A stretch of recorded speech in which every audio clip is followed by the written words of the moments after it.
요단 동편에서 두 개의 큰 전쟁을 마친 이스라엘의 행진은 계속됩니다. 본문 1절을 보면 이스라엘 자손이 또 길을 떠나 모압 평지에 진을 쳤으니 요단 건너편 곧 여리고 맞은편이더라. 지금 상황을 설명해 주고 있죠. 전쟁을 마치고 이스라엘 백성들은 요단 건너편에 여리고가 보이는 모압 평지까지 진출하게 됩니다. 이제 정말 요단 건너편에 여리고가 보인다라는 것은 광야 40년의 생활을 정리하고 가나안 땅 입성을 눈앞에 두었다라는 것을 의미하기도 합니다. 비교적 간단하게 요단 동편의 정복이 끝났습니다. 바로 이러한 상황 속에서 민수기 22장에서 24장까지는 갑자기 이스라엘은 전혀 알지 못하는 이스라엘의 외부적인 상황에 대해서 이야기를 기록하고 있습니다. 그러니까 오늘 본문부터 시작하고 있는 내용들은 사실상 이스라엘 백성들은 알지 못하는 상황이라는 것이죠. 오직 이스라엘 밖에서 하나님이 주관하고 있는 어떠한 특별한 일들이 진행되어지고 있다는 것입니다. 그래서 본문 2절부터 6절까지의 말씀을 보게 되면 십볼의 아들 모압 왕 발락의 두려움이 묘사되고 있습니다. 이 발락은 이스라엘 백성들이 아모리 족속들에게 행한 모든 것을 전해 들었고 보았다라는 것이죠. 즉 아모리 왕 시온과 바산 왕 옥이 진멸당했다라는 소식을 들었을 때에 이 발락의 마음에는 큰 두려움을 가져다 주었고 그 두려움은 3절 하반절에서처럼 그의 마음을 번민하게 만들었다라고 표현하고 있습니다.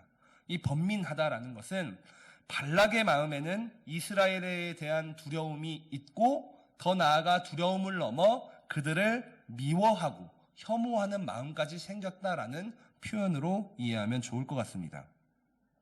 그러면서 발락은 그 이스라엘 백성들을 마치 큰 무리로 뭉친 솥대로 여겨보고 있었다라는 것이죠. 큰 무리로 뭉친 솥대와 같은 백성들. 그런데 우리가 이 표현을 생각해 보면 과거 이스라엘 백성들은 가나안 땅 정탐을 할 때 자기들 스스로를 메뚜기 떼와 같이 굉장히 하찮은 존재로 불신앙이 섞인 존재로 자신들을 평가하였지만 지금 하나님께서 함께 하시고 그래서 하나님의 능력으로 전쟁을 승리로 이끌었을 때에는 이방인들이 되려 이 이스라엘 백성들을 보고 아주 두려운 존재로 보고 있다라고 우리가 생각해 볼 수 있다는 것이죠. 그래서 이 모압 왕 발락은 이스라엘 백성들을 두려워하였고 그래서 이 번민한 마음을 해결하기 위해 앞선 아모리 족속의 왕들과는 조금 다른 방법을 선택하게 됩니다.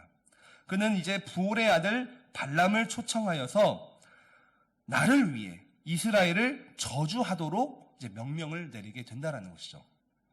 시온 왕도 바산 왕 옥도 전쟁을 택하여서 이스라엘과 전면전을 택하였다면 이 발락은 나를 위해 점술사를 초청하여서 이스라엘을 저주하도록 해라. 소위 영적인 방법을 선택했다라는 것입니다. 당시 이 모압 땅을 기준으로 약 600km 이상의 먼 거리에 살고 있던 유명한 점술사 발람이 있었습니다. 그래서 이 발람을 초청하여서 그가 이스라엘을 저주하기만 한다면은 우리 모압이 이스라엘을 이길 수 있다고 믿었다라는 것이죠. 그래서 이 발락이 알고 있던 이 당시에 발람은 이 영적인 능력이 있던 사람 중에 하나였던 것 같습니다. 때문에 많은 돈과 시간이 들더라도 그 발람을 초청하고자 했던 것이죠. 그렇다면 이 발람이 누구인지 잠시 살펴보도록 하겠습니다. 이 민수기를 보게 되면 사실 이 발람에 대해서는 명확한 평가를 내리고 있지는 않지만 성경 전체로 보게 되면 이 발람을 아주 부정적인 사람으로 평가하고 있습니다. 성경 어디에도 사실 발람을 선지자, 하나님의 사람으로 여기고 있지 않습니다. 그는 그저 점술가 혹은 점쟁이, 오늘날의 무당 정도에 해당되는 사람입니다. 돈을 받고 그 돈을 가지고 그 의뢰한 사람들의 마음을 이제 긁어주는 그러한 역할을 하는 사람이죠. 근데 이후 이 발람은 여호와 하나님의 음성을 듣게 됩니다. 하나님의 말씀을 받게 돼요. 또한 그래서 예언을 하고 있지만 그렇다라고 해서 우리가 알고 있는 선지자와는 명확하게 다른 존재라는 것을 우리가 기억해야 한다는 것은, 왜냐하면 그는 본질적으로 이스라엘의 복됨을 깨트리는 자이기 때문입니다. 하나님이 이스라엘을 복되다라고 말씀하셨는데 그 본질은 복됨을 깨트리고자 했던 사람, 또한 그는 우상 숭배를 하던 사람이었기 때문에 우리가 알고 있는 선지자는 아니라는 것이죠. 그러나 그럼에도 흥미로운 점은 하나님께서는 그러한 발람을 지금 사용하시려고 합니다. 이스라엘의 외부에서 이 발람이라는 한 무당을 들어 하나님은 놀랍게 일하고 있다라는 것이죠. 그래서 다시 본문으로 오게 되면 모압의 장로들과 미디안의 장로들은 이 발락 왕의 명령을 받아서 많은 복채를 들고 머나먼 길을 떠나 이 발람을 찾아가게 됩니다. 이처럼 발람은 복채를 받고 예언을 하는 사람이라 우리는 추정해 볼 수가 있는데, 그래서 이 모압 사람들의 요청을 들은 발람은 하나님의 말씀을 듣게 돼요. 하나님께서는 실제로 자신의 뜻을 이 발람에게 전달합니다. 12절 말씀을 보게 되면 하나님이 발람에게 이르시되 너는 그들과 함께 가지도 말고 그 백성을 저주하지도 말라. 그들은 복을 받은 자들이니라. 지금 하나님은 크게 세 가지로 말씀하시고 있죠. 첫 번째, 너는 그들과 함께 가지 말라. 두 번째, 너는 그 백성을 저주하지 말라. 그리고 그 이스라엘 백성들은 복을 받은 자들이다. 내가 그들에게 복 주었다라는 말씀을 하시게 됩니다. 그렇기 때문에 애초에 이 모압 왕 발락의 요청은 하나님의 뜻이 아니라는 것이죠. 이스라엘 백성들을 저주하는 것은 지금 발람에게 말씀하시는 하나님의 뜻이 아님을 이미 말씀하셨다. 그래서 이 발람은 이 아침에 일어나자마자 자신들을 찾아온 사람들에게 내가 당신들과 함께 가는 것은 하나님의 뜻이 아님을 전달하며 거절하게 됩니다. 지금 여기까지 보면 사실 아무 문제가 없죠. 그런데 문제는 이 발락이 포기하지 않으면서 발생하게 됩니다. 이 모압 왕 발락은 이 사실을 전달받고 포기하지 않아요. 그래서 15절 이하의 내용을 보게 되면 그는 더 많은 고관들을 발람에게 보내게 되죠. 고관들을 보냈다라는 것은 더 많은 복채를 챙겼다라는 것을 의미하고, 그러면서 다시 한번 발람, 당신이 여기에 와서 이스라엘을 저주해 준다면 나는 당신을 더 크게 존대해 주겠다라고 약속하게 됩니다. 당신이 원하는 그 모든 것을 내가 이루어 줄 테니 당신은 나의 뜻대로 이스라엘을 저주해 달라라고 두 번째 요청을 하게 됩니다. 바로 이 두 번째 요청을 받았을 때의 발람의 모순적인 두 가지의 고백이 나타나게 돼요. 하나는 18절에서 이렇게 고백을 하죠. 내가 능히 여호와 하나님의 말씀을 어겨 덜하거나 더하지 못하겠다라는 말이고, 그러면서 19절에서는 여호와께서 내게 무슨 말씀을 더하실는지 알아보겠다라는 이 두 가지의 모순적인 고백을 하게 돼요. 사실 하나님께서는 이미 발람에게 말씀하셨어요. 말씀하지 않아서 그들이 돌아간 것이 아니라 이미 말씀하셨기 때문에 하나님의 분명한 뜻이 발람에게 전달되었는데 그들을 저주하지 말라.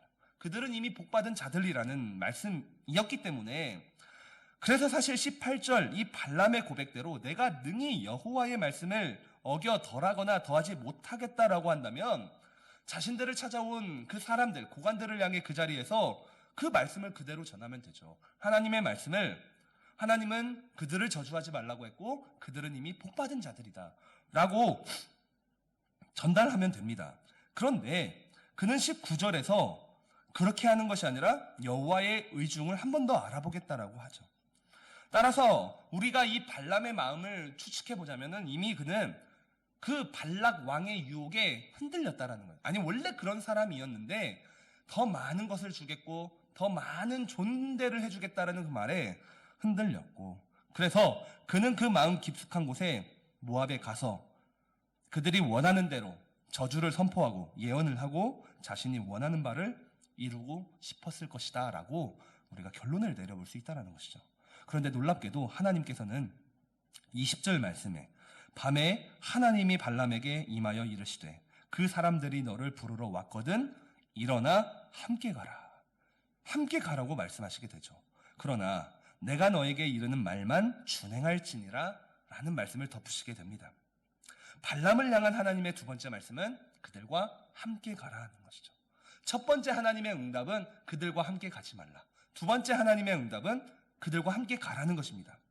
그러면서 내가 내게 말하는 것만 준행하라 요청하시죠. 그렇다면 가지 말라 했다, 가라고 하신 하나님의 마음이 변하신 것일까? 하나님의 마음이 바뀌신 것일까? 라고 생각해 볼 수도 있겠지만 사실 그렇지 않습니다. 처음에 발람을 멈추신 것도 하나님의 뜻이었고 두 번째 발람을 가라고 하신 것도 하나님의 뜻입니다. 두 가지 모두 하나님의 뜻입니다. 다만 발람이 해야만 하는 것은 오직 하나님의 말씀만 전하는 것입니다. 이미 발람에게 주어진 하나님의 말씀, 그들은 복받은 자들이기에 이스라엘을 저주하지 말라, 저주하라는 것을 허락하는 것이 아니라 가라, 다만 하나님의 말씀만을 전하는 것이 발람이 해야 하는 것이죠. 그렇기 때문에 만일 발람이 지금 자신의 고향을 떠나 모압으로 가더라도 그곳에서 하나님 말씀에 따라 이스라엘을 저주하지 않는다면 결국에는 이 발람은 모압에 가더라도, 예언을 하더라도 자신이 원하는 것을 얻지 못하게 된다는 것이죠. 정말로 하나님 말씀에 준행하여 이스라엘 백성들을 저주하지 않는다면 그것은 곧 발락의 뜻이 아니기 때문에 무익한 발걸음이 될 수밖에 없다라는 것. 그래서 이 과정 속에서 내일부터 계속 이 내용이 이어지게 될 것입니다. 따라서 오늘은 이 말씀을 통해서 우리가 기억해 봐야 할 것은 사실 이 발락이나 발람에 주목하는 것이 아니라 이스라엘도 알지 못하는 곳에서 하나님이 일하고 있음을 우리가 기억해야 한다는 거예요. 하나님은 이러한 인간들의 두려움과 또 인간들의 욕망 사이에서도 하나님은 하나님의 방법대로 하나님의 뜻을 이루시고 있음을 우리가 기억해야 합니다. 결국에는 하나님은 이 욕망이 가득한 이 발람을 통해서도 이스라엘을 축복하시게 될 것입니다.